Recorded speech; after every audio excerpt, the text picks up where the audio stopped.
It's Team of the Year, guys, so if you want to have a chance of getting one but you don't want to spend your kidney on FIFA points, be sure to check out MMOXP.com. Their link is down in the description. They're fast, cheap and reliable, and if you use my code REMA, you will get 5% off your order. So what's up, guys? My name's Ash and welcome back to a brand new video. I hope you guys are all having a fantastic day so far. In today's video, guys, I've got some 4-1-2-1-2 custom tactics and player instructions for you. A lot of people have been enjoying my 4-1-2-1-2, so I just wanted to update you on what I've changed with it. But just before we get into today's video, I'd very much appreciate it if you could drop it a thumbs up, as that does really help me out with the YouTube search algorithm. Also subscribe to the channel if you are new so you never miss out on any videos like this one, and don't forget to turn on notifications so you are notified when a video is posted. And also, if you guys do need those cheap FIFA coins, be sure to check that link down in the description and use code REMA, as it does support me and the channel. Okay, guys, so starting off with the custom tactics, I just want to give you a bit of a warning. They are quite aggressive because that's how I like to use this formation.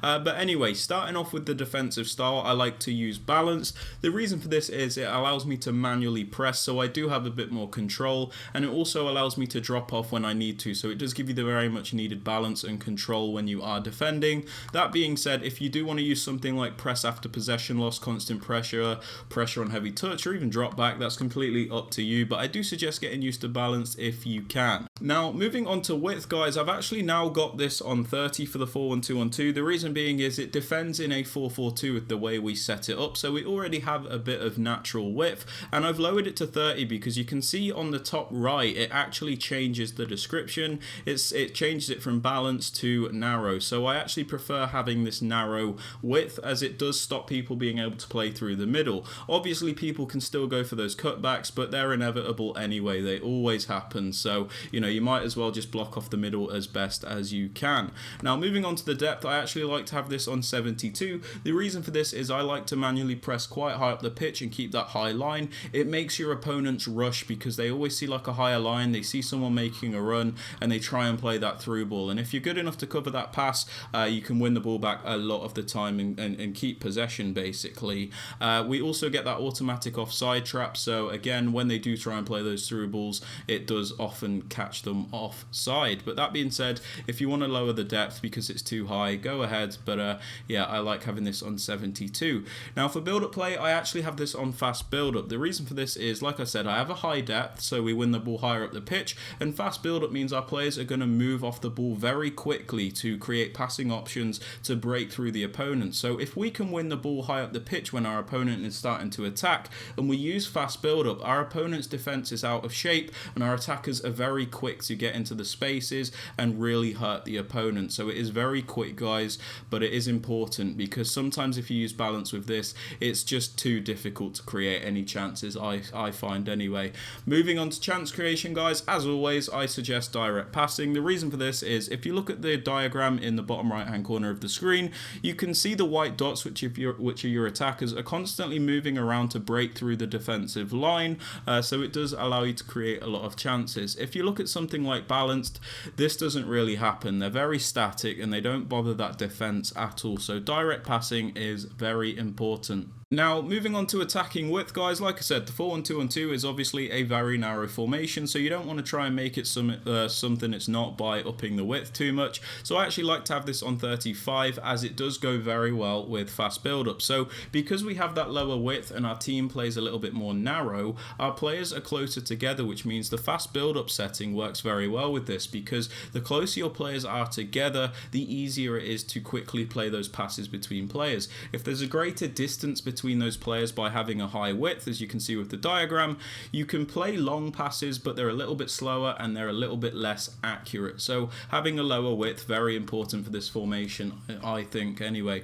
Moving on to players in box, I like to have this on 5 because it's bang in the middle. I don't want to overcommit my entire team into the box, but obviously I still want to create chances, so having it on 5 means we do create chances, but at the same time we don't just get counter-attacked all the time. Corners and free kicks, I just have these both on 1 because I don't really cross the ball from set pieces. I mainly just take them short, so it makes sense for me to have my players back in case we lose the ball and our opponent goes for the counter attack. But the players you want to use, guys, because this is a two-striker formation, you do have a bit of variety and freedom in the players you use. I like to go for a balanced dynamic between the two. So I have a creator and a finisher. So Di Maria is a bit more of a creator with the 5-star skills. He's very technical. He obviously can finish those chances as well. And then I have Robbie Keane on the right, who is more of a finisher, more of a poacher, which is very important. So I like to have this dynamic where Di Maria can almost play as another creator, because obviously we only have one cam in this formation. So it just adds to the attack for me. But that being said, if you just want to go for like 2 lengthy players or 2 explosive players, 2 finishers, whatever, just do whatever you like, guys. But I like going for this balance. For the cam, you just want to use a technical player, someone that can turn very well, someone that's agile, someone that can dribble, someone that has pace, that can pass, basically do a bit of everything in that attacking role, because they're your main playmaker. So it's important you use somebody good in this position and somebody that isn't too clunky.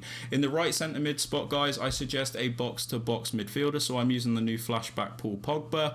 You want somebody that's got good attacking stats and good defensive stats, as they're going to be attacking and defending. An added bonus you can get is a high work rate, but that's not a necessity. For example, this Pogba is a high medium and he still works just fine. Now in the CDM spot, you want a more defensive player, someone that's going to stay back and really, you know, add the defensive support to your team. Now my CDM is not very efficient for this formation because Park Ji-sung is not the best defensive CDM. Somebody that you want is somebody that is strong, tall, got good pace, good defending, and a medium high work rate. So they really are the best in that role. I'm currently just using Park Ji-sung because I don't want to spend my coins at the moment. And yeah, we're just going to see what we get from Team of the Year, basically. In the left centre mid spot, you actually want to use an attacker. So somebody like Messi, Neymar, Mbappe, Jorginho, as I've got here, because they're actually going to play as another attacker for us. They're going to add extra support, because if you look at this team, we've only actually really got 3 attackers. We've got Chiesa, Di Maria, and Keane. So we do need another one of those players to really add into the attack. So just go for an attacking player in this position, guys. A high work rate is an added bonus, like Jorginho's got, but don't worry about that too much.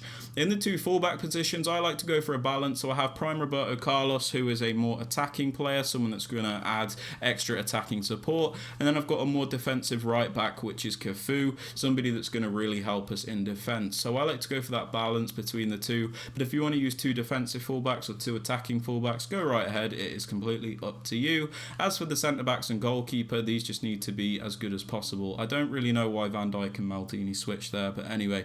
As for the goalkeeper, I just use Chesney for chemistry. Now, moving on to player instructions, guys. On the left striker, like I said, I have a more creative player in Di Maria. So the instructions I have are stay central and mixed attack, and everything's left alone. The reason for this is we don't need this player to drift off to the wings. We still need him to stay in those central areas as a striker should be. And you're going to see why this works with the fullbacks later on. Don't worry about that. We're going to have width. So we need this player to stay central. Mixed attack works very well because, like I said, he plays as more of a creator at times. So we don't just want this player on getting behind so he's always making those runs, because that's not his sole purpose. Sometimes we need him to sit a little bit deeper so we could even create for Robbie Keane. So it does add a dynamic in the attack.